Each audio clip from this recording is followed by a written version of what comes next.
In the spring of 1847, a physician named Dr. Augustus Lavine documented something impossible in his private ledger, a ledger that would remain sealed in the New Orleans Municipal Archives for 132 years. Over the course of 18 months, he had delivered 47 infants to enslaved women across 7 plantations in St. Charles Parish. Every single child was born with pale skin, light eyes, and features indistinguishable from white children. Every single one vanished within days of birth. When Lavine attempted to report his findings to the parish authorities, he was told his services were no longer required. 3 weeks later, his body was discovered in the Mississippi River, his ledger missing. But the births didn't stop. They continued for another decade, spreading across Louisiana like a carefully orchestrated plague. And the children, hundreds of them, simply disappeared into a network so sophisticated that even today, historians can't fully trace where they all went. Before we continue with the story of Dr. Augustus Lavine and the children who were never meant to exist, I need you to do something. If you're fascinated by dark historical mysteries that challenge everything we thought we knew about the past, hit that subscribe button and turn on notifications so you never miss a story like this. And I'm curious, where are you listening from right now? Drop your state or city in the comments below. Now let's uncover what really happened in those plantation houses along the river and why an entire system worked so hard to keep it hidden. The truth about those births would eventually surface, but not in the way anyone expected. It would take a fire, a desperate woman's confession, and a ledger that should have stayed lost forever. But before we can understand the network that stole these children, we need to understand the world that created it. A world where human beings were property, where fortunes were built on suffering, and where the color of a child's skin could determine whether they lived as enslaved or free. New Orleans in the 1840s was a city of contradictions, a place where French elegance collided with American ambition, where opera houses stood blocks away from slave markets, and where fortunes were made and lost on the backs of human beings treated as property. The city had become the wealthiest in the South, its prosperity built entirely on cotton, sugar, and the labor of enslaved people who outnumbered free whites in many parishes. The port of New Orleans was the 4th busiest in the world by 1840, with ships arriving daily from Europe, the Caribbean, and the American interior. Cotton bales stacked 20 feet high lined the Wolves, waiting to be loaded onto vessels bound for Liverpool and Le Havre. Sugar barrels filled warehouses from the French Quarter to the American sector. And in the markets near the river, human beings stood on auction blocks sold to the highest bidder while their families watched helplessly. The city's population had exploded in the decades since the Louisiana Purchase. French Creoles, who had dominated the city for generations, now shared space with American businessmen, Irish and German immigrants. Free people of color who formed their own distinct community and the enslaved population that made all of it possible. The languages spoken on the streets were a babble of French, English, Spanish, German, and various African dialects. The architecture reflected this mixture. Spanish colonial buildings with their wrought iron balconies, French townhouses with their hidden courtyards, and newer American structures built in the Greek Revival style that was sweeping the nation. But beneath the surface glamour, New Orleans was a city built on a foundation of violence and exploitation. The Code Noir, originally established under French rule, had been modified but not eliminated under American governance. It regulated every aspect of enslaved people's lives: what they could wear, where they could go, whom they could marry, how they could be punished. The city had a reputation for being more lenient than other southern cities, allowing enslaved people to hire out their own time and sometimes purchase their freedom. But this reputation obscured the brutal reality that most enslaved people faced. St. Charles Parish, just upriver from the city, was home to some of the most profitable sugar plantations in Louisiana. The German coast, as it was known, had been producing sugar since the late 1700s, and by the 1840s, the plantation owners there had refined their operations into ruthlessly efficient machines. The Dufour plantation, the Hadel estate, the Fourier holdings, the Becknell property, the Troxler lands. These weren't just farms, they were small kingdoms, each one operating with its own rules, its own economy, and its own secrets. Sugar cultivation was brutal work, far more dangerous and exhausting than cotton. The cane had to be cut during a narrow harvest window in the fall, then processed immediately before it spoiled. The grinding season, as it was called, ran 24 hours a day for weeks on end. Enslaved workers labored in shifts around massive iron kettles filled with boiling cane juice in buildings where the temperature could reach 120 degrees. Accidents were common. Hands crushed in the grinding machinery, bodies scalded by boiling syrup, workers collapsing from exhaustion and heat. The plantation owners who lived in the grand houses overlooking these operations were some of the wealthiest men in America.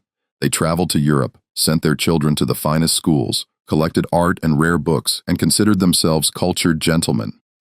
Many of them genuinely believed that slavery was a benevolent institution, that they were caring for people who couldn't care for themselves, that the system was ordained by God and nature. But they also knew, though they rarely acknowledged it openly, that their wealth depended on absolute control over the people they enslaved. Any crack in that control, any suggestion that enslaved people were fully human with the same rights and desires as white people, threatened the entire system. Dr. Augustus Lavine had come to New Orleans from Mobile in 1844, a young physician with excellent credentials from medical school in Philadelphia. He was 29 years old, unmarried, and ambitious. He'd hoped to establish a practice among the wealthy Creole families in the French Quarter. But like many young doctors, he found that the established physicians had those families locked down tight. The old medical families, the Mercier, the Labatus, the Souls, had been treating the Creole elite for generations, and they weren't about to let some newcomer from Alabama take their patients. So Lavine did what many struggling doctors did. He took work where he could find it. Plantation medicine was unglamorous, but steady. The wealthy planters needed doctors to keep their enslaved workforce healthy enough to labor, and they paid reasonably well for house calls. It wasn't the prestigious practice Lavine had dreamed of, but it was a living. He began making regular rounds to 5 plantations in St. Charles Parish, treating everything from fevers to injuries to childbirths. He kept meticulous records, as he'd been taught in medical school. Every patient, every symptom, every treatment went into his ledger. His professors in Philadelphia had emphasized the importance of documentation. Medicine was becoming more scientific, more systematic, and good records were essential for understanding disease patterns and treatment outcomes. It was this habit, this compulsive documentation, that would eventually make him dangerous. Lavine was not an abolitionist. He'd grown up in the South, and while he found slavery distasteful, he accepted it as an economic reality. He treated enslaved patients with the same professional care he gave to white patients, but he didn't question the system that made them patients in the first place. He was, in his own mind, simply a doctor doing his job. The enslaved community on these plantations lived in a world of constant surveillance and control. The quarters where they slept were arranged in neat rows designed for maximum oversight. Each cabin housed multiple families with thin walls that offered no privacy. The overseer's house was positioned to overlook the quarters, and patrols walked through at night to ensure no one was moving about without permission. Their movements were restricted by a pass system. Any enslaved person found off the plantation without a written pass could be whipped or worse. Their relationships were monitored, their children often sold away before they reached adolescence. The women in particular lived under a specific kind of terror that the men did not face. The knowledge that their bodies were not their own, that they could be used by white men with absolute impunity, and that any children born from such violence would be enslaved from their first breath. This was not a secret. Everyone knew it happened. The light-skinned children working in the plantation houses serving at the master's table were visible evidence of it, but it was never discussed openly. The white families maintained the fiction that these children were simply the result of relationships between enslaved people, even when the children looked exactly like the plantation owner or his sons. But something strange was happening on these plantations, something that even the enslaved women themselves didn't fully understand at first.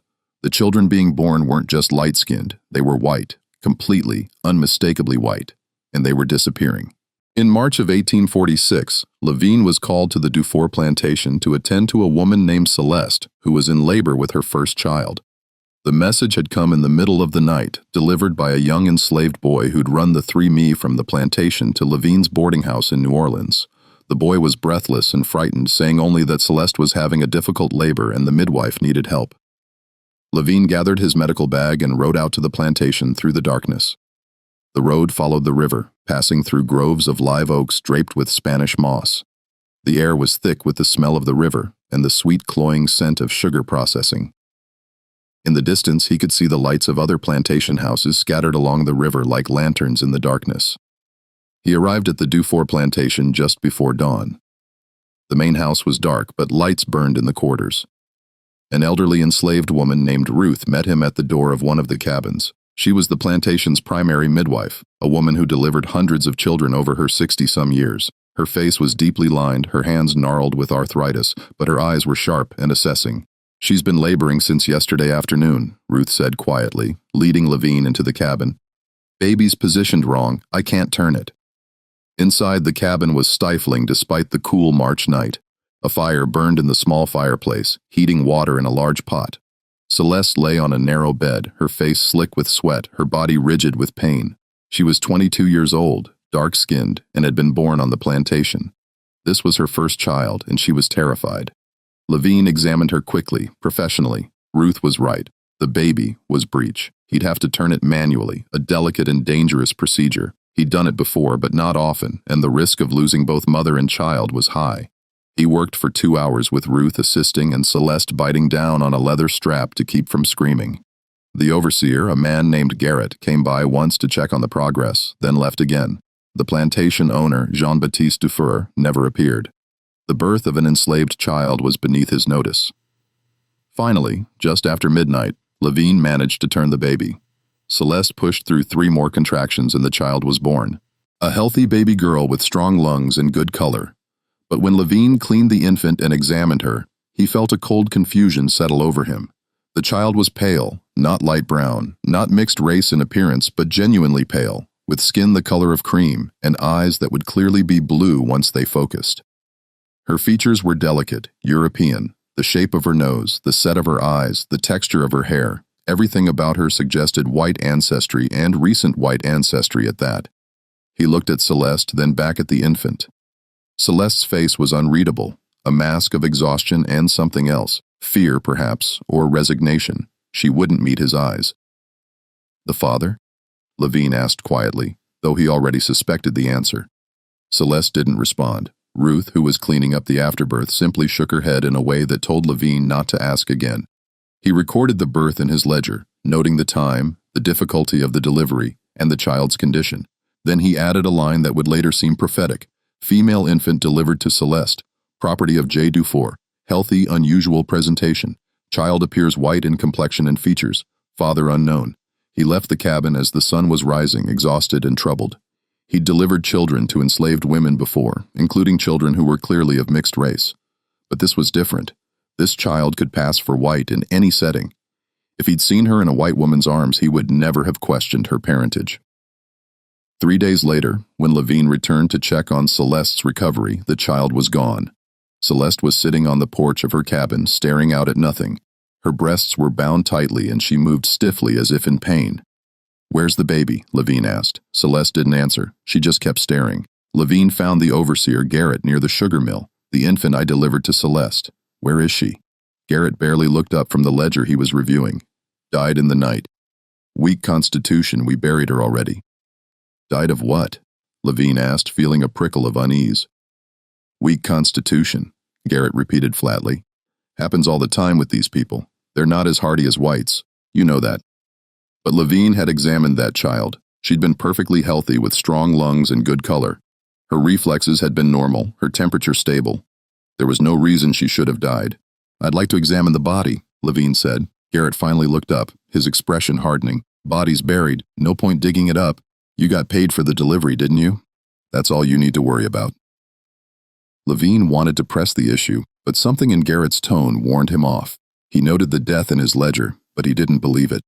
That night, lying in his rented room in New Orleans, he kept thinking about the child's face, about Celeste's blank expression, about the overseer's too quick dismissal. Something was wrong. He just didn't know what yet. 2 months later, it happened again. This time on the Hell Plantation, a woman named Josephine delivered a boy who looked exactly like the first child. Pale, light-eyed, with fine features that would have fit perfectly in any white family's portrait. Lavine delivered the child on a humid May evening with thunderstorms rolling in from the Gulf. The air in the cabin was thick and close, and Josephine screamed through her labor with a kind of desperate fury that unsettled him. Josephine was older than Celeste, perhaps 30, and this was her 4th child. Her other 3 children, all darker-skinned, all clearly of African descent, had been sold away over the years. She told Lavine this matter-of-factly during his examination, as if it were simply a fact of life, which for her it was. When the child was born, Josephine wouldn't look at it. She turned her face to the wall and wept silently while Ruth cleaned the infant. "Josephine," Lavine said gently, "your son is healthy. Don't you want to hold him?" "Take it away," Josephine whispered. "Just take it away." Ruth wrapped the child and handed him to the overseer who'd been waiting outside. The man took the infant without comment and disappeared into the darkness. Lavine stood there, his medical bag in hand, feeling like he'd just witnessed something profoundly wrong, but unable to articulate exactly what it was. He'd delivered dozens of children to enslaved women by this point, and he'd seen the full range of emotions: joy, sorrow, fear, love. But this was different. This was rejection, born of something deeper than postpartum distress. He recorded the birth in his ledger with the same notation. Male infant delivered to Josephine. Property of a Hadel. Healthy, unusual presentation. Child appears white in complexion and features. Father unknown. When he returned a week later, he was told the child had died. Again, no body to examine. Again, a burial that had already taken place. "How did he die?" Lavine asked the overseer. "A different man than Garrett, but with the same hard face and dismissive manner." "Fever took him quick," the man said. "Nothing to be done." But the child had been perfectly healthy when Lavine left him. No fever, no signs of illness. His temperature had been normal, his breathing clear, his color good. That night, Lavine sat in his rented room in New Orleans and reviewed his ledger by candlelight. 2 births, 2 healthy infants, 2 deaths within days, both children with the same impossible appearance. He thought about the way Josephine had turned away from her child, the way Celeste had looked at him with that unreadable expression. He thought about the overseers who'd taken the children away so quickly, the convenient deaths, the hasty burials. He thought about the fact that both plantation owners, Duffer and Hell, were known to visit the quarters at night. Everyone knew it, though no one spoke of it openly. It was one of those unacknowledged realities of plantation life. Something was very wrong. Over the next year, Lavine delivered 12 more children with the same characteristics. 12 pale infants born to dark-skinned, enslaved women. 12 children who vanished within days, all officially recorded as dead from various causes: fever, weak constitution, failure to thrive, respiratory distress. But Lavine had been trained to recognize patterns, and this was a pattern that defied medical explanation. Infant mortality was high among enslaved populations. Yes, poor nutrition, inadequate housing, and limited medical care all contributed to death rates that were 2 or 3 times higher than among white infants. But not like this, not with this specific profile. Not with children who were born healthy and then died within days. Always without a body available for examination, and never with bodies that disappeared so quickly. Even in the heat of a Louisiana summer, there was usually time for a doctor to examine a deceased infant if he requested it, but these children were always buried before Lavine could return. He began asking careful questions. He spoke to Ruth, the elderly woman who assisted with many of the births, but she would only shake her head and tell him to leave it alone. "You don't want to know," she said once when he pressed her. "Trust me, doctor, you don't want to know." "But the children are gone," Ruth interrupted. "That's all you need to understand. They're gone, and asking questions won't bring them back. It'll only bring trouble to you." He tried to speak to the mothers, but they wouldn't meet his eyes. When he asked about their children, they would simply say the child had died, repeating it like a rehearsed line. Their faces were blank, their voices flat. It was as if they'd been trained to give this response. The overseers grew increasingly hostile to his inquiries. One of them, a man named Dupré, who worked on the Fourier plantation, took Lavine's side after he'd asked about a child who'd supposedly died. "Listen, doctor," DRI said, his voice low and threatening. "You're here to deliver babies and treat the sick. That's all. You're not here to ask questions about what happens after. You understand me? I'm just concerned about the high mortality rate. The mortality rate is none of your concern." Dupré interrupted. "These people have weak constitutions. Their babies die. That's just how it is. Now you can accept that and keep getting paid, or you can keep asking questions and find yourself without work. Your choice." Lavine stopped asking questions openly, but he kept documenting. Every birth, every description, every suspicious death went into his ledger. He began to notice other patterns too. The births always happened at night. The overseers were always present, waiting outside the cabin. The mothers were always alone afterward. No family members allowed to visit. No other enslaved people permitted to see the child. And the children were always taken away by the overseer, never left with the mother even for a few hours. In September of 1847, he delivered his 47th such child, a girl born to a woman named Marie on the Fourier plantation. The child was perhaps the palest yet, with hair that would clearly be blonde once it grew in, and eyes that were already showing hints of green. Marie was different from the other mothers. She was younger, perhaps 19, and she'd been born in Haiti, brought to Louisiana after the revolution there. She spoke French with a Caribbean accent, and she had a fierce intelligence in her eyes that hadn't been beaten down yet. She held her daughter for exactly 3 minutes, whispering something in French that Lavine couldn't quite hear. Then she looked directly at him, tears streaming down her face. "Please," Marie said in English, her accent thick but her words clear. "Please write it down. Write down what you see. Someone needs to know. Someone needs to remember that she existed, that she was mine, that she was real." Lavine felt something shift in his chest. "I will," he promised. "I've been writing it all down." Marie nodded, then handed her daughter to the overseer with a look of such profound grief that Lavine had to turn away. That was the moment Lavine decided he had to act. He couldn't prove what was happening to these children, but he could document it. He could create a record that couldn't be ignored. He could force someone in authority to investigate. He spent 3 days compiling his evidence: 47 births, 47 descriptions, 47 convenient deaths. He noted the dates, the plantations, the names of the overseers present, the names of the mothers. He wrote a careful letter explaining his concerns and requesting an investigation into what he termed irregularities in infant mortality rates among the enslaved population of St. Charles Parish, specifically regarding infants of unusually pale complexion. He was careful not to make accusations. He simply presented the facts as he'd observed them and asked for someone to look into the matter. He thought that if he approached it as a medical concern rather than a moral one, he might get a hearing. On October 3, 1847, he presented his findings to the parish magistrate, a man named Judge Beaumont, who had a reputation for fairness. Beaumont was a Creole gentleman in his 60s, educated in France, and known for his careful adherence to the law. If anyone would take this seriously, Lavine thought, it would be him. Beaumont received him in his office in the parish courthouse, a Spanish colonial building with thick walls and high ceilings. The judge sat behind a massive mahogany desk, his face impassive as Lavine explained his concerns. Then he handed over the copied pages from his ledger. Beaumont read through them in silence. The only sound was the ticking of a clock on the mantel and the rustle of paper. When he finished, he carefully stacked the pages, aligned their edges, and set them down on his desk. Then he looked at Lavine with an expression that wasn't quite anger, but wasn't sympathy either. It was something closer to pity.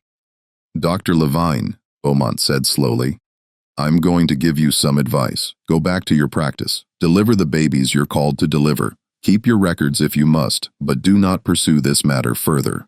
"But the children are property," Beaumont interrupted, his voice hardening. "What happens to them is the business of their owners, not yours, not mine, not the law's. Do you understand?" Lavine felt something cold settle in his stomach. "Are you telling me that these infants aren't dying, that they're being taken somewhere?" Beaumont stood up, signaling the end of the meeting. "I'm telling you that there are systems in place that are far larger than you or me, and that interfering with those systems would be very dangerous for you. These plantations generate enormous wealth for this parish, for this state, for the entire South. The men who own them are powerful, and they don't take kindly to interference in their affairs. But if children are being enslaved, children are property," Beaumont repeated, his voice cold now. "They can be sold, traded, given away, or disposed of as their owners see fit. That is the law. If you don't like the law, I suggest you move to Massachusetts. But as long as you practice medicine in Louisiana, you will abide by Louisiana law. Do I make myself clear?" Lavia stared at him, understanding finally dawning. Beaumont knew he knew what was happening to the children, and he was part of it. Or at least he was protecting the people who were doing it. "Perfectly clear," Lavine said quietly. He left the courthouse with his copied pages, feeling sick. He'd been naive to think that presenting evidence would result in justice. The system wasn't designed for justice. It was designed to protect property and profit, and enslaved people, including enslaved children, were property. But Lavine couldn't forget.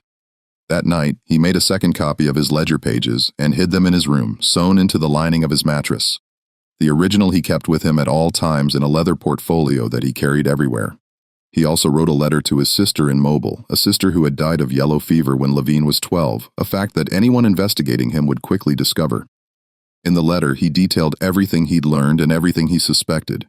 He described the network as he understood it, named the people involved, and explained his fears for his own safety.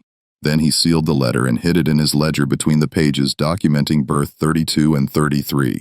2 weeks later, he received a message that his services were no longer required on any of the St. Charles Parish plantations. No explanation was given. The message was delivered by a clerk from Judge Beaumont's office, and it was clear that this was not a request. Lavine's income dropped by more than half. He tried to find other work, but word had spread that he was troublesome, that he asked too many questions. Other plantation owners wouldn't hire him. His practice in the city remained small. 3 weeks after that, on the evening of October 27, 1847, Dr. Augustus Lavine left his boarding house to meet a colleague for dinner at a restaurant in the French Quarter.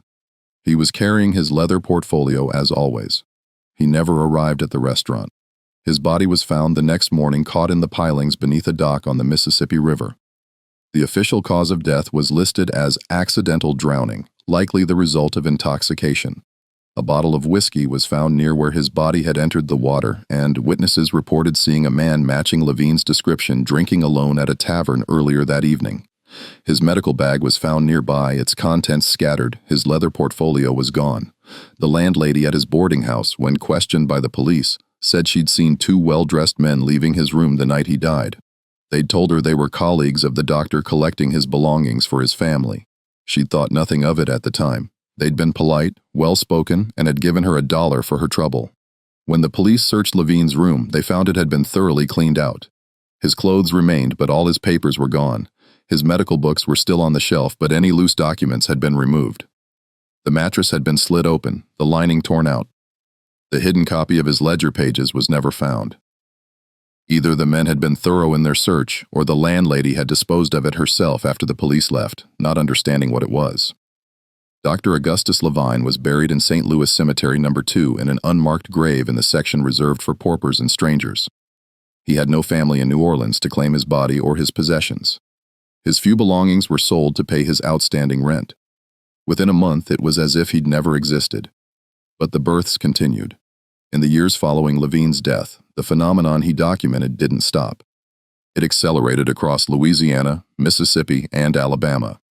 Enslaved women continued to give birth to children who looked white, and those children continued to disappear. The enslaved community knew what was happening, even if they couldn't speak about it openly. They had their own networks of information, whispered conversations in the quarters after dark. Warnings passed from plantation to plantation by enslaved people who were hired out or sent on errands. The women who'd given birth to these pale children carried a specific kind of grief, a loss that was different from having a child sold away to another plantation. These children weren't just gone, they'd been erased, transformed into something else entirely. And the mothers knew, though they could never say it aloud, that their children were out there somewhere living as white, never knowing where they came from, because that's what was actually happening to them. They weren't dying. They were being sold as white children. The system was breathtakingly simple and absolutely monstrous. Plantation owners who fathered children with enslaved women, a common occurrence that everyone acknowledged but no one discussed, faced a problem. These children were legally enslaved, property like their mothers. But if they looked white, if there was no visible trace of African ancestry, they were a visible reminder of the rape and exploitation at the heart of the slave system. They were embarrassing. They complicated the racial hierarchy that the entire Southern economy depended on. A child who looked white but was legally enslaved raised uncomfortable questions. If this child could be enslaved, what did that say about the supposed natural differences between races? If white-appearing children could be born to enslaved mothers, didn't that suggest that the racial categories everyone took for granted were more fluid than anyone wanted to admit? But these children were also valuable. A healthy white child could be sold for 10 times what an enslaved infant would bring. And if the child looked white enough, if there was no visible trace of African ancestry, then who would ever know? So a network developed, doctors, midwives, lawyers, and traders who specialized in this particular transaction. The children would be taken within days of birth before the mothers could form attachments, before anyone outside the plantation could see them. False death certificates would be filed, and the infants would be transported to cities, New Orleans, Mobile, Charleston, Richmond, where they'd be placed with white families who wanted children but couldn't have them, or who were willing to look the other way about a child's origins in exchange for a lower price than a legal adoption would cost. The network had existed in some form since the earliest days of slavery in Louisiana, but it had become more organized and sophisticated by the 1840s. There were specific people who handled each stage of the process. First, there were the plantation owners and overseers who identified which children could pass as white. Not every child born to an enslaved woman and a white father would qualify. Many showed clear signs of mixed ancestry. But the children who were pale enough, whose features were European enough, whose hair texture was straight enough, these children were marked for the network. Second, there were the doctors and midwives who facilitated the births and provided the false death certificates. Most of them were like Dr. Lavine had been initially. They suspected something was wrong, but didn't ask too many questions because they needed the work. A few, however, were active participants who received payment for their cooperation.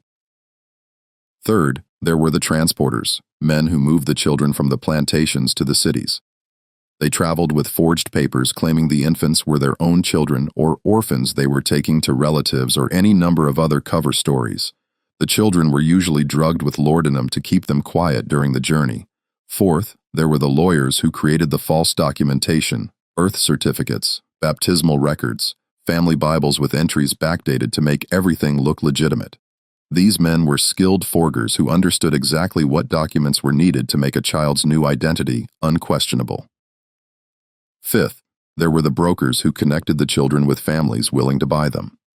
These men operated out of offices in the cities, presenting themselves as facilitators of private adoptions. They charged enormous fees, sometimes as much as $500 per child, a sum that represented a year's wages for most working people. And finally, there were the families who bought the children. Some of them genuinely believed they were adopting orphans or children whose parents had died.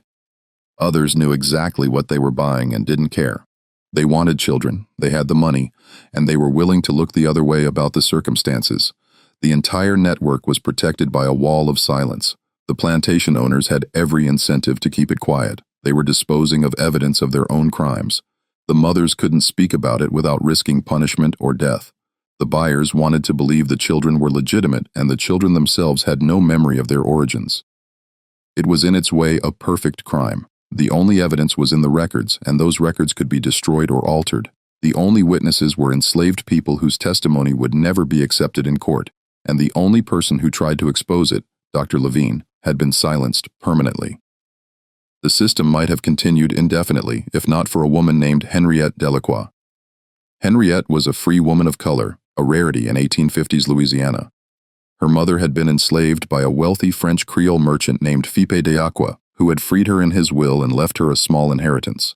Henriette had been born free, raised in New Orleans, and educated by tutors her mother had hired with the inheritance money. She was 32 years old in 1853, unmarried, and worked as a seamstress making dresses for wealthy white women. She had a small shop in the French Quarter, and she was known for her skill with delicate fabrics and intricate embroidery.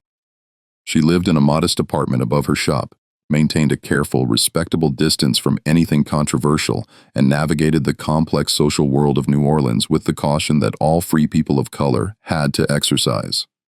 Free people of color in New Orleans occupied a strange middle ground. They were not enslaved, but they were not equal to whites either. They could own property, run businesses, and even own enslaved people themselves. But they couldn't vote, serve on juries, or testify against white people in court. They had to carry papers proving their free status at all times, and they could be enslaved if those papers were lost or challenged. Henrietta had a younger sister named Margot, who was 27 in 1853. Margot had been born free, just like Henriette, and had worked as a music teacher, giving piano lessons to the daughters of free people of color, and occasionally to white families who were willing to overlook her race in exchange for her considerable talent. But in the spring of 1853, Margot's life was destroyed by a legal technicality. A distant relative of Philippe d'Acqua, a man named Armand d'Acqua who lived in France and had never met Philippe, challenged the manumission papers that had freed Henriette's mother. He claimed that Philippe had not had the legal right to free an enslaved person in his will without the consent of his heirs, and that therefore the manumission was invalid. The case went to court. Henriette hired the best lawyer she could afford, a free man of color named Victor Sueur, who had studied law in France. Sueur argued passionately that the manumission had been legal under the laws in effect at the time, that Philippe had been of sound mind when he wrote his will, and that challenging it 30 years after the fact was unconscionable. But the judge, the same Judge Beaumont who had dismissed Dr. Lavine's concerns 6 years earlier, ruled in favor of Armand Diqua. He declared that the manumission had been improperly granted and that therefore Henriette's mother had never been legally free. And if the mother had never been free, then her children, born to an enslaved woman, were also enslaved. Overnight, Margot went from being a free woman with a profession and a future to being property. Henriette, as the older daughter, should have been enslaved too. But Armand Diqua's lawyer made a calculation. Enslaving one sister would be profitable. Enslaving both would create too much attention, too much sympathy, too much risk of public outcry. So they took Margot and left Henriette free, knowing that the threat of enslavement would keep her quiet. Margot was sold at auction 3 days after the judge's ruling. Henriette stood in the crowd and watched as her sister was put on the block, examined like livestock, and sold to a plantation owner from St. Charles Parish for $800. The buyer was a man named Claude Fourier, owner of one of the largest sugar plantations on the German coast. Henriette fought the ruling through every legal channel available to her, but the law was clear. Enslaved people had no rights that white people were bound to respect, and the technicality was enough to make Margot's enslavement legal. Sauer tried everything, appeals, petitions, even attempting to raise money to purchase Margot's freedom, but Fourier refused to sell. He paid good money for her, and he intended to get his value from her labor. In the fall of 1854, Henriette received word through the enslaved community's network that Margot was pregnant. The father, according to the whispers, was Claude Fourier himself. Henriette felt sick with rage and helplessness. Her sister, who had been free, who had been educated, who had had a future, was now being used by the man who bought her. In January of 1855, Margot gave birth to a daughter, Henriette. Using her status as a free woman and claiming to be bringing supplies for the enslaved community, was able to visit the plantation and see her niece. She bribed the overseer with $10, a significant sum for her, for an hour alone with Margot. The cabin where Margot lived was identical to all the others in the quarters. A single room with a dirt floor, a small fireplace, and a narrow bed. Margot sat on the bed holding her daughter, and when Henriette entered, she began to weep. "Look at her," Margot whispered. "Look at her, Henriette." The child was pale with features that could pass for white. She had Fort's nose, his chin, his light eyes. She was beautiful, and she was doomed. "They're going to take her," Margot said. "I heard them talking, Fourier and the overseer. They said she's too pale, that she can't stay here. They're going to take her away and say she died." Henrietta held her niece for an hour, memorizing every detail of her face. The tiny fingers, the soft hair, the way she made small sounds in her sleep. She whispered promises she knew she couldn't keep, told the child about her mother's real life, about the music and the freedom that should have been hers.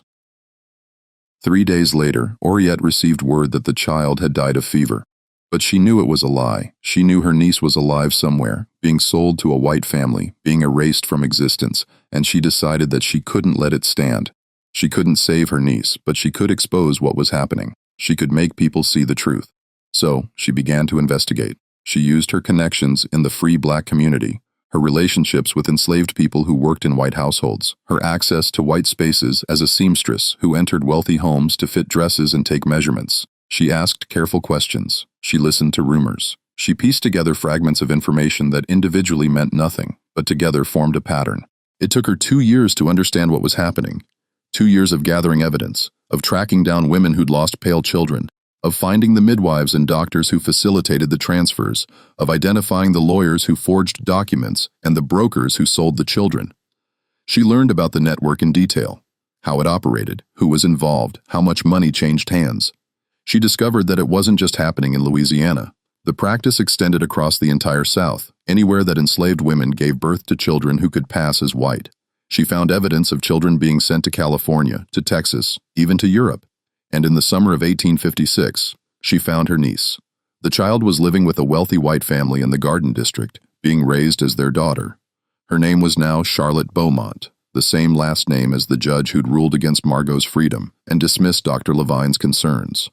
She was 18 months old, healthy, and had no idea that her mother was enslaved on a plantation upriver, grieving for a child she'd been told was dead.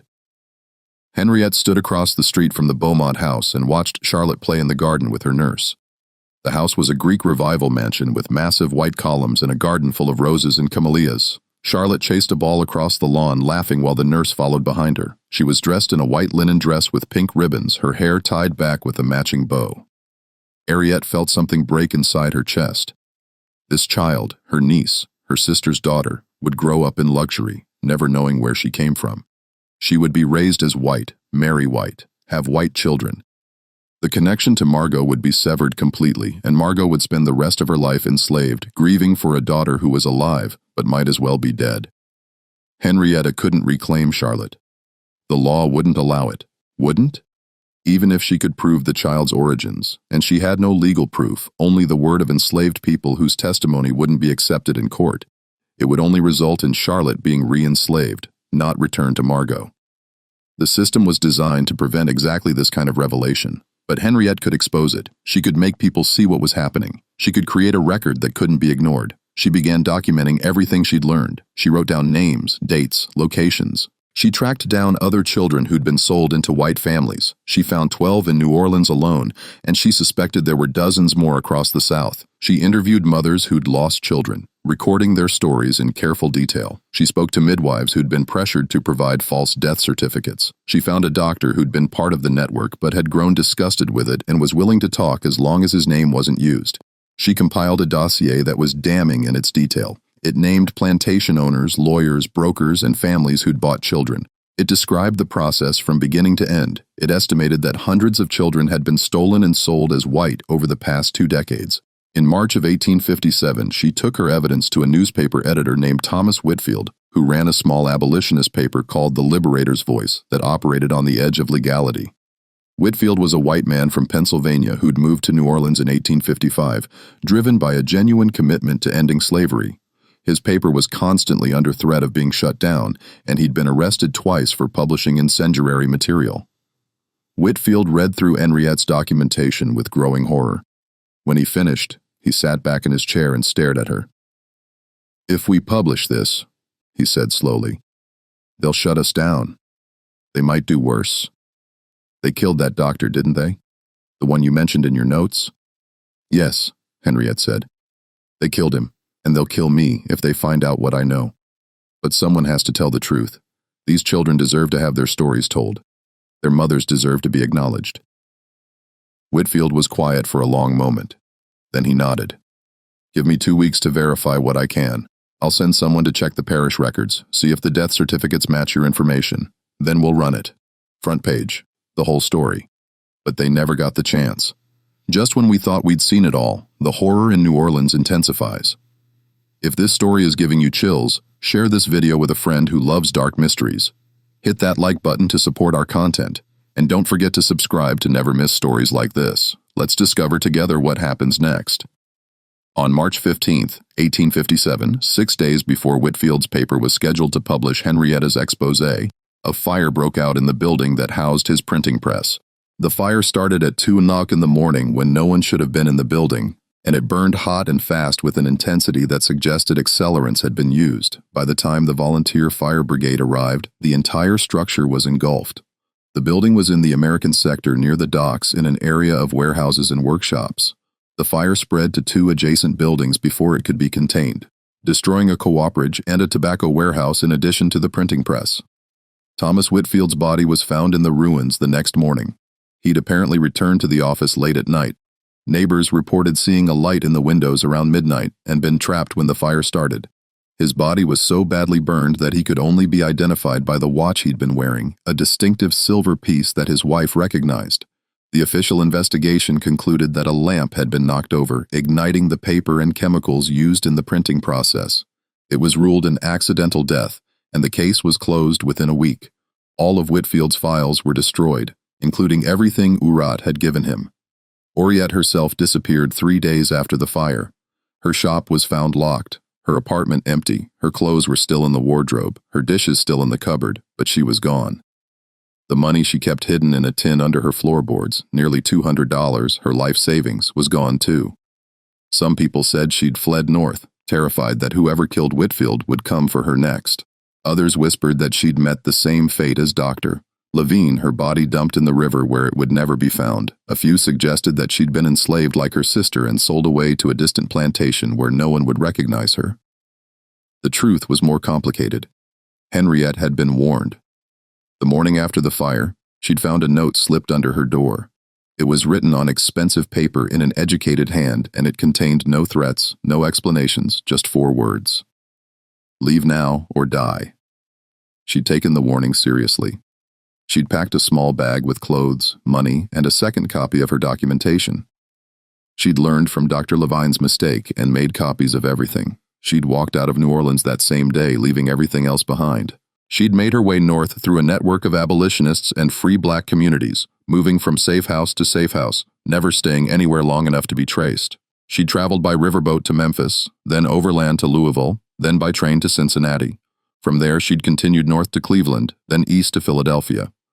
By the summer of 1857, Henriette had made it to Philadelphia, where she was using a different name, Henriette Dubois, and trying to build a new life in a city where no one knew her history. She found work as a seamstress again, though she had to start over, building a new clientele from nothing. But she couldn't let go of what she'd learned. She couldn't forget Charlotte or Margot or the dozens of other children who'd been stolen and transformed. She couldn't stop thinking about the mothers who were still grieving, still living with the knowledge that their children were alive somewhere but lost to them forever. She tried to interest northern newspapers in the story, but they were focused on bigger battles. The Kansas-Nebraska Act, the Dred Scott decision, the growing tensions between North and South that everyone could see were leading toward war. The story of enslaved children being sold as white was too specific, too complicated, too easy to dismiss as unverifiable rumor. Do you have proof? Editors would ask her. Do you have documents? Witnesses who will testify? She had documents, but they were copies of records that had been destroyed. She had witnesses, but they were enslaved people whose testimony wouldn't be accepted in any court. She had her own observations, but she was a black woman, and her word alone wasn't enough. But Henriette kept trying. She refined her documentation, tracked down more cases, built an increasingly comprehensive picture of the network. She learned that it wasn't just Louisiana. The practice extended across the entire South, anywhere that enslaved women gave birth to children who could pass as white. She discovered that some of the children were being sent as far as California, where the gold rush had created a population boom and a desperate need for labor and families. She found cases of children being shipped to Europe, sold to wealthy families who wanted American children, but didn't want to deal with the complexities of legal adoption. The network was vast, sophisticated, and protected by people at the highest levels of Southern society. Judges, lawyers, doctors, plantation owners. They all had a stake in keeping it hidden, and they had the power to silence anyone who threatened to expose it. In 1858, Henriette finally found someone willing to help her. A Quaker abolitionist named Rebecca Morris read through Henriette's documentation and immediately understood its significance. Rebecca was a woman in her 50s, a widow who devoted her life to the abolitionist cause.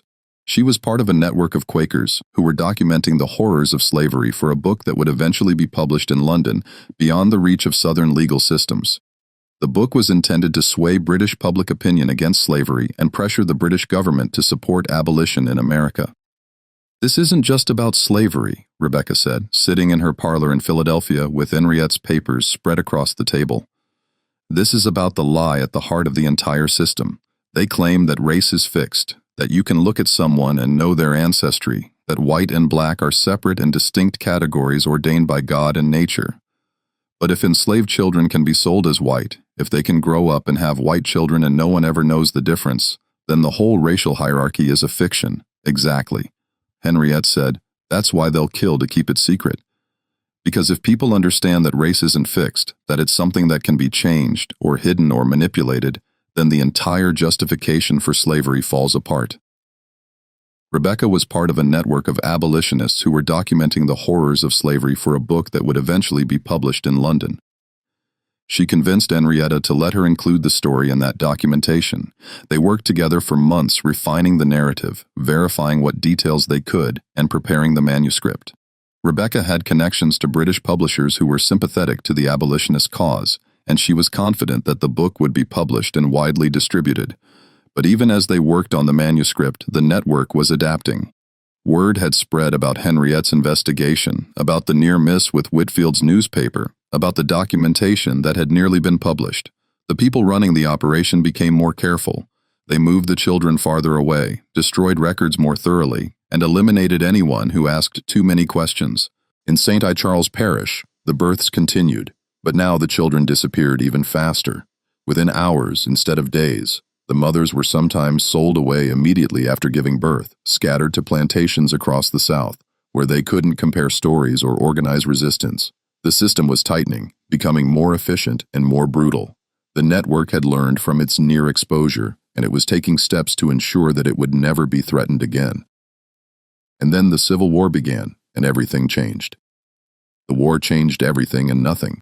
The network of child trafficking continued even as armies marched across the South, even as plantations burned and enslaved people fled to Union lines. In some ways, the chaos made it easier. Records were destroyed in the fighting, families were displaced, and in the confusion, a pale child could be moved from one place to another with even less scrutiny than before. But the war also created new problems for the network. Union forces occupying Louisiana began investigating reports of irregularities in plantation records. Freedmen's Bureau agents tasked with reuniting families separated by slavery started asking questions about children who'd supposedly died but whose bodies were never properly documented. In 1863, a Union officer named Captain James Hartwell was assigned to investigate reports of missing children in St. Charles Parish. Hartwell was from Massachusetts, a former lawyer who joined the Army out of genuine abolitionist conviction. He was 35 years old, married with 2 children of his own back in Boston. He took the assignment seriously because he understood in a way that many Union officers didn't, that slavery wasn't just about labor, it was about the systematic destruction of families and identities. He began by reviewing parish records, birth certificates, death certificates, property transfers. He spent weeks in the courthouse in Hahnville going through dusty ledgers and boxes of documents. He noticed the same pattern that Dr. Lavine had documented 16 years earlier: an unusually high number of infant deaths among enslaved populations with almost no bodies available for examination and no clear causes of death. The death certificates were suspiciously uniform. Fever was the most common cause listed, followed by weak constitution and failure to thrive. But there were no details, no descriptions of symptoms, no records of treatment attempted, just a name, a date, and a cause of death. Hardwell cross-referenced the death certificates with plantation records and found more irregularities. In several cases, children who'd supposedly died were still listed in plantation inventories months or even years later, suggesting that the records had been altered or that different children were being recorded under the same names. He interviewed formerly enslaved people who'd fled to Union lines. Many were reluctant to talk, afraid that speaking about the children would somehow endanger them further. But slowly, Hartwell pieced together the story. An elderly woman named Ruth, the same Ruth who'd assisted Dr. Lavine, told him everything. She was dying of consumption, coughing blood into a handkerchief as she spoke, and she said she wanted someone to know the truth before she passed. "I helped deliver more than 200 babies in my life," Ruth said, her voice barely above a whisper. "And I watched dozens of them disappear. The pale ones, the ones who looked white. They'd be born, and I'd clean them and wrap them. And then the overseer would take them away. The mothers would cry, but there was nothing they could do. Nothing any of us could do." "Where did the children go?" Hartwell asked. "I don't know for certain," Ruth said. "But I heard things. The overseers would talk sometimes when they thought we couldn't hear. They'd talk about families in the city who wanted children, about lawyers who could make papers, about how much money each child was worth, hundreds of dollars sometimes, more than I'd ever seen in my life." "Do you remember any names? Any specific people involved?" Ruth named names. Plantation owners, overseers, a doctor who'd replaced Lavine after he died, a lawyer in New Orleans who specialized in private adoptions. She provided dates, described the process as she understood it, and told Hartwell about the mothers who were still alive, still grieving for babies they'd been told were dead. "They took hundreds of children," Ruth told Hartwell. "Hundreds. And those children are out there somewhere, living as white, never knowing where they came from. Their mothers are still alive, some of them still grieving, still wondering if their babies are safe, if they're loved, if they ever think about the women who birthed them." Hartwell was horrified.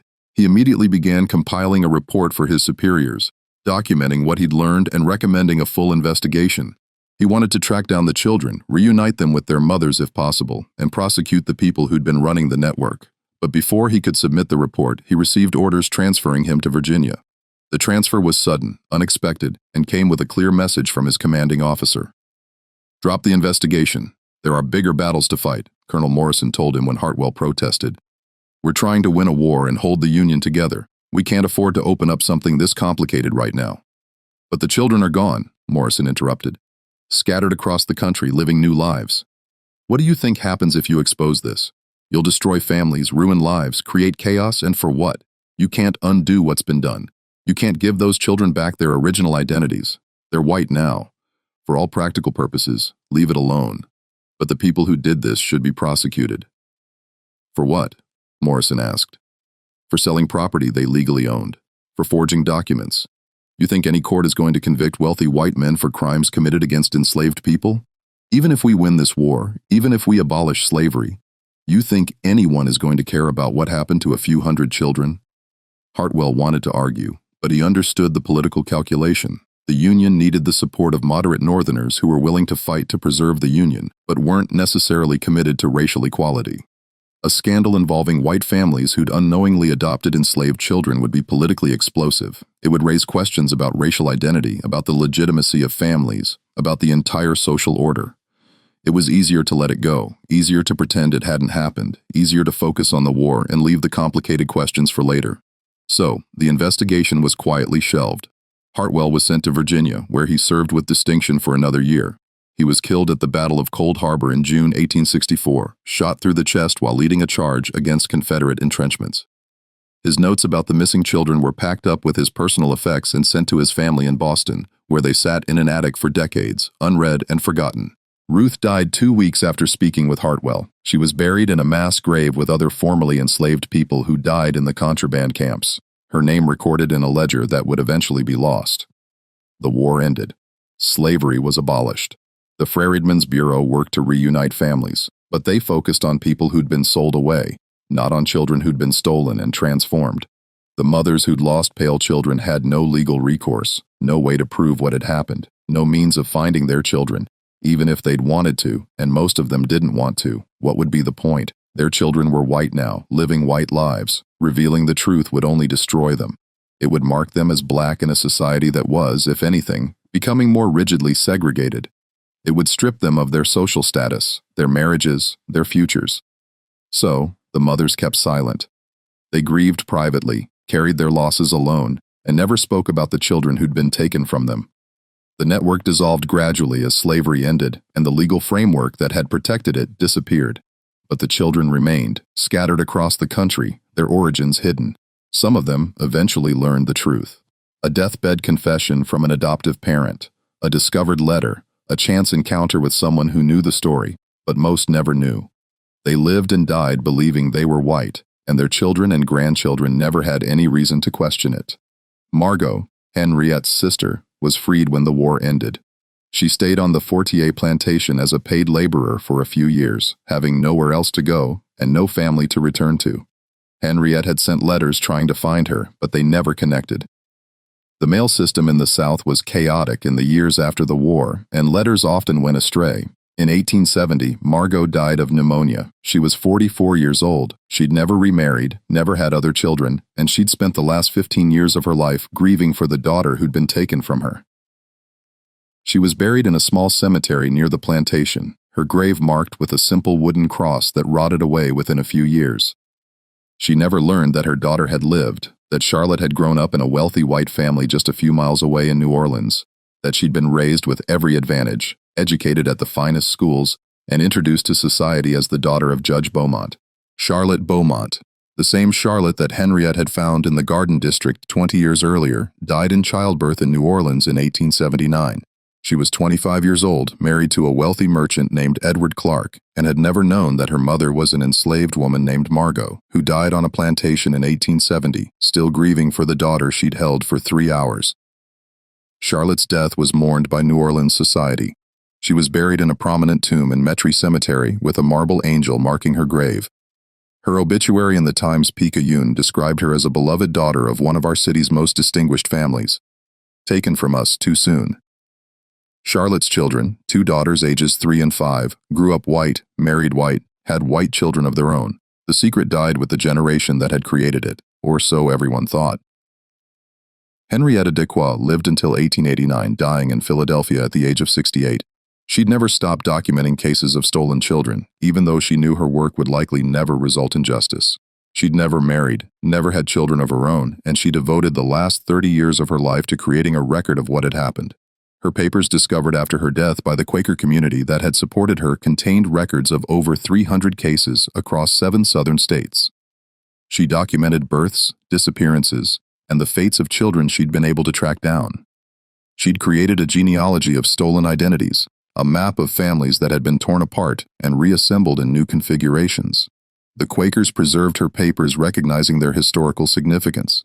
They were eventually donated to the Library Company of Philadelphia, where they sat in the archives, occasionally consulted by historians but never widely publicized. The story might have remained buried in those archives if not for a series of events that began in 1979, exactly 132 years after Dr. Augustus Lavine's death. Dr. Patricia Jennings was a historian specializing in medical practices in antebellum Louisiana. She was 42 years old, a professor at Tulane University, and she was working on a book about plantation medicine. She'd been conducting research in the New Orleans Municipal Archives for months, looking through boxes of old documents that had been donated by various families over the years. Most of it was routine material. Property records, receipts, correspondence, the mundane paperwork of daily life in the 19th century. But in a box labeled Beaumont Family Papers, 1840-1880, she found something extraordinary. A leather-bound ledger, water-damaged and fragile, with pages that were stuck together and partially illegible.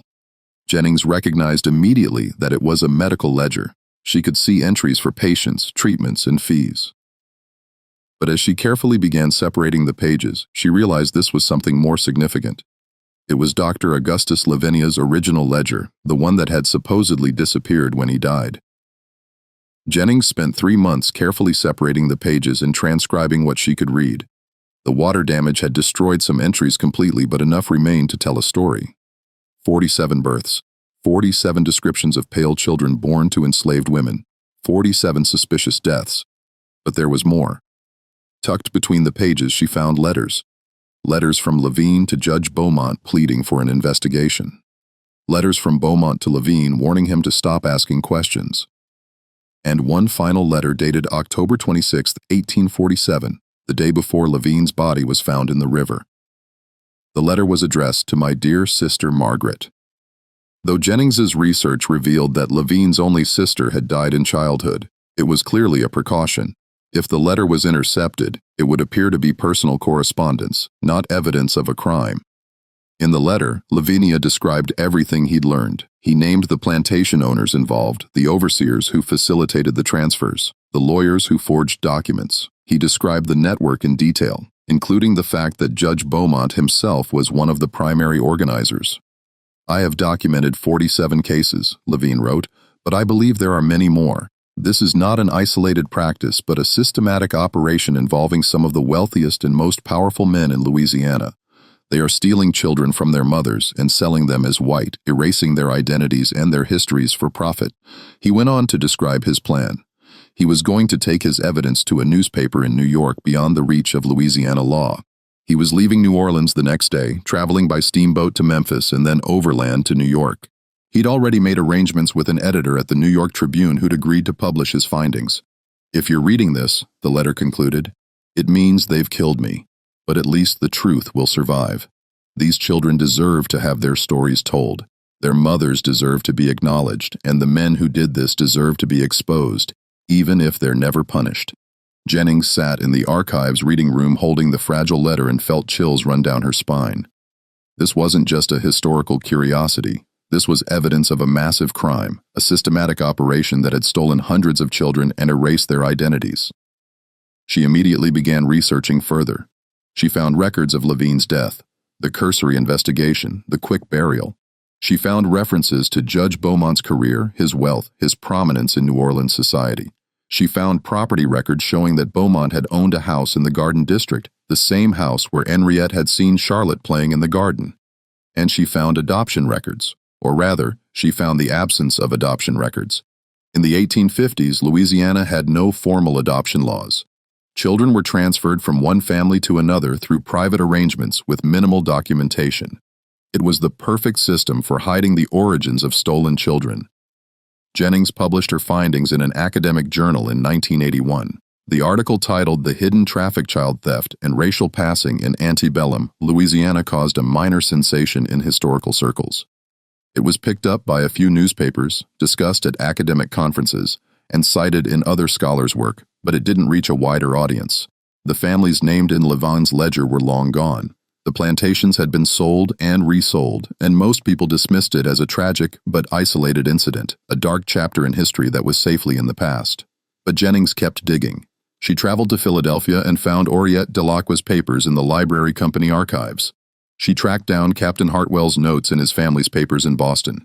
She interviewed descendants of enslaved people from St. Charles Parish, some of whom still remembered stories about the pale children who disappeared. And she began trying to find the children, or rather their descendants there.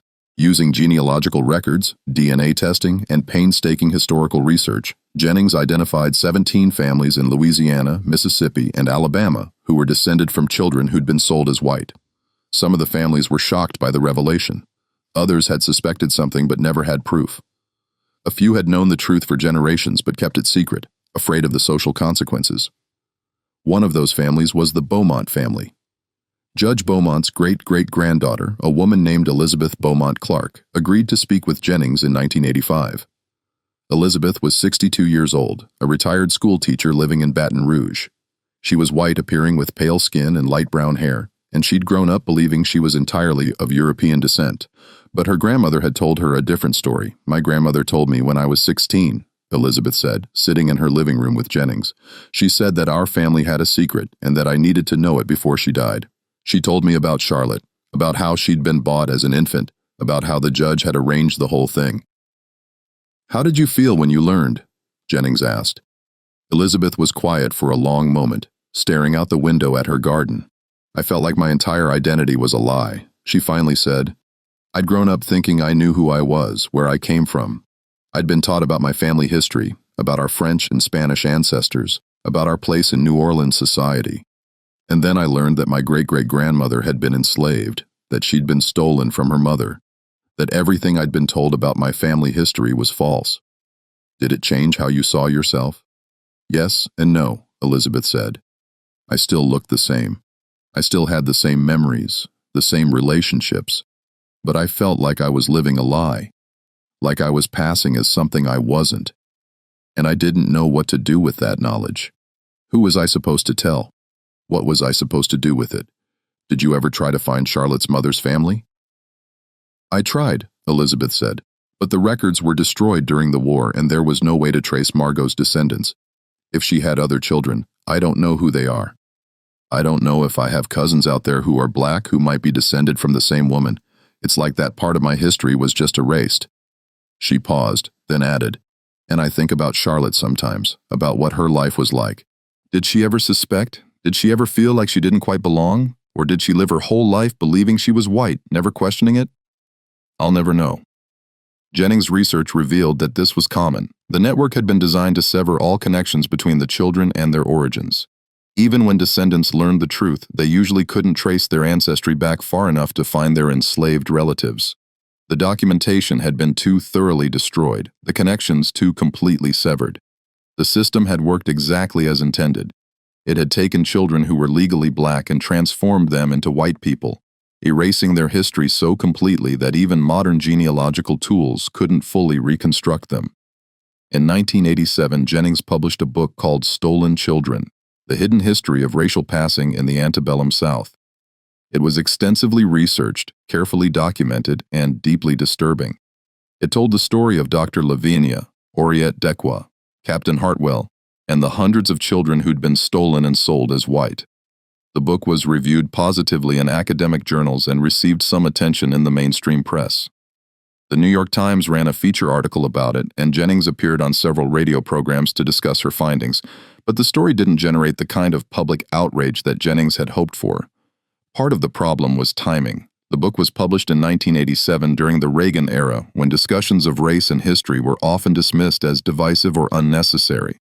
Many people felt that slavery was in the past, that it was time to move on, that dredging up old injustices only created more problems.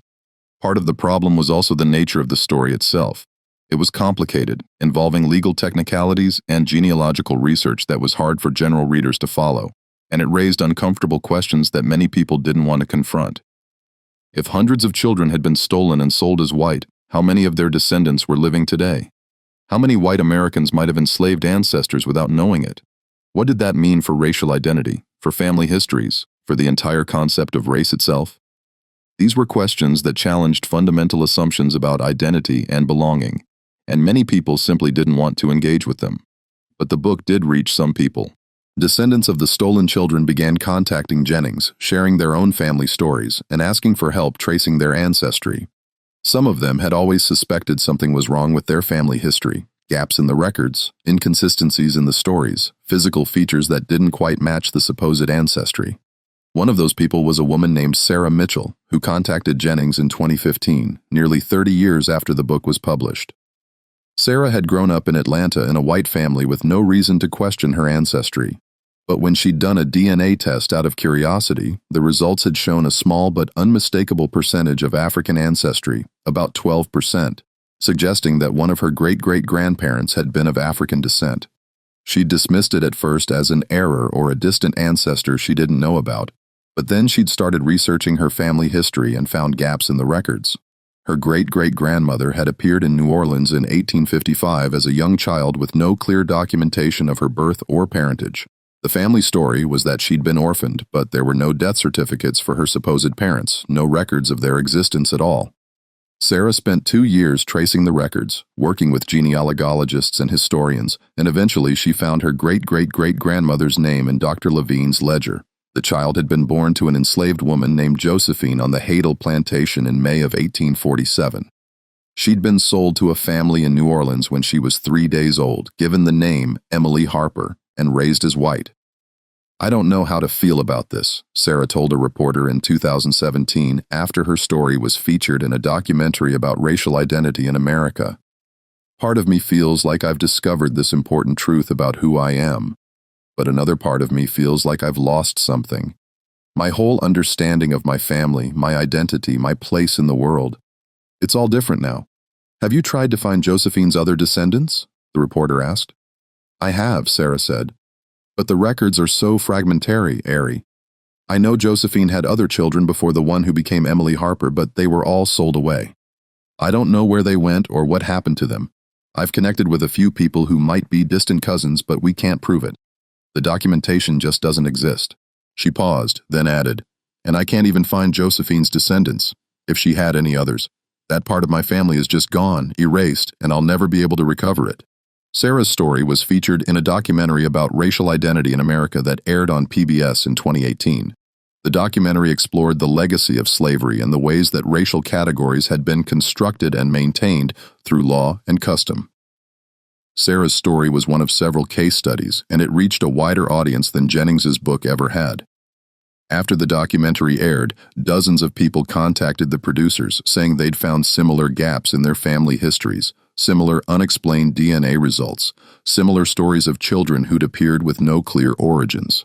Some of them had been researching their ancestry for years, trying to understand the inconsistencies in their family stories. Others had only recently begun to question their identities after taking DNA tests.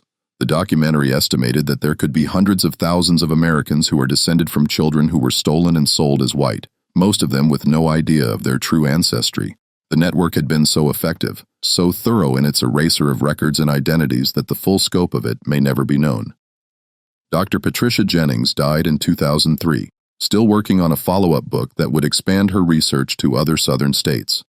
She'd identified over 200 cases of children who'd been sold as white, and she suspected there were thousands more that had left no paper trail at all. Her research papers were donated to Tulane University, where they remain available to scholars studying the history of slavery and racial identity in America. The collection includes copies of Dr. Lavine's ledger, Henriette Delcour's documentation, Captain Hartwell's notes, and hundreds of pages of Jennings' own research, interviews, genealogical charts, analysis of parish records, and correspondence with descendants of the stolen children in St. Charles Parish. There's a small museum now dedicated to the history of slavery in Louisiana. It's housed in a restored plantation building, and it tells the story of the people who were enslaved there, the work they did, and the lives they lived. In one corner, there's an exhibit about Dr. Augustus Lavine and the children he tried to save. It includes copies of pages from his ledger, photographs of the plantations where the births occurred, and a list of names: the mothers who lost children, the children who were stolen, the families who bought them. The exhibit ends with a question printed on the wall in large letters. How many more stories like this are hidden in our history? How many more children were erased? How many more families were destroyed by a system that treated human beings as property? There's no answer provided, just the question hanging in the air, waiting for visitors to grapple with. The museum also includes a memorial wall with the names of the mothers who lost children. The names were compiled from Dr. Lavine's ledger and Riette Diacross documentation and parish records. There are over 300 names on the wall, each one representing a woman who gave birth to a child who was stolen and sold as white. Celeste, Josephine, Marie, Margot, Ruth, and hundreds of others whose names have been lost to history. Visitors to the museum often stand in front of the wall for a long time, reading the names, trying to imagine the lives behind them. Some people cry, some people take photographs, some people just stand in silence, bearing witness to a crime that was never prosecuted, a grief that was never acknowledged. The story of the Pale Children of New Orleans is a reminder that history isn't just about the past. It's about the present, about the ways that old crimes continue to shape our world in ways we can't always see. It's about the identities that were stolen, the families that were destroyed, and the truth that was buried so deep that even now we're still digging it up. The network that stole those children was a product of slavery, but its effects rippled forward through generations, creating a hidden web of ancestry that even modern DNA testing can't fully untangle. The children who were sold as white had children who had children who had children. And somewhere in America today, there are people who have no idea that their great-great-grandparents were born enslaved in Louisiana plantation cabins. They grew up believing they were white. They married white. They had white children. They lived their entire lives without ever knowing the truth about where they came from. And in most cases, they'll never know. The documentation has been destroyed, the connections severed, the truth buried too deep to recover. But the truth exists even when we can't see it. The mothers existed, the children existed, the grief existed, and the crime existed even though no one was ever punished for it. This mystery shows us that the cruelest aspects of slavery weren't always the most visible ones. Sometimes the cruelty was in the erasure, in the systematic destruction of identity and family, in the creation of a lie so complete that it became indistinguishable from truth. The children who were stolen didn't just lose their freedom. They lost their histories, their identities, their connections to the people who loved them. They were transformed into something they weren't, and they never even knew it had happened. And their mothers lived with that knowledge for the rest of their lives. They knew their children were alive somewhere, living as white, never knowing where they came from. They knew they would never see them again, never hold them, never tell them the truth. They carried that grief silently because speaking about it would only bring punishment. The system that created this horror was designed to be invisible, to operate in the shadows, to leave no trace. And it almost succeeded. If not for Dr. Lavine's compulsive documentation, if not for Henriette Diacross's determination, if not for Captain Hartwell's investigation, if not for Dr. Jennings' research, the story might have been lost completely. But the truth survived. Not intact, not complete, but enough to tell us what happened. Enough to honor the mothers who lost their children. Enough to acknowledge the children who were stolen. Enough to remind us that history is full of crimes that were never punished, injustices that were never corrected, and truths that were buried but never completely destroyed. What do you think of this story? Do you believe everything was revealed? How many more children do you think were stolen and sold as white? How many descendants of those children are living today with no idea of their true ancestry? Leave your comment below. If you enjoyed this tale and want more horror stories like this, subscribe, hit the notification bell, and share with someone who loves mysteries. See you in the next video. See you in the next video. See you in the next video. See you in the next video. See you in the next video. See you in the next video. See you in the next video. See you in the next video. See you in the next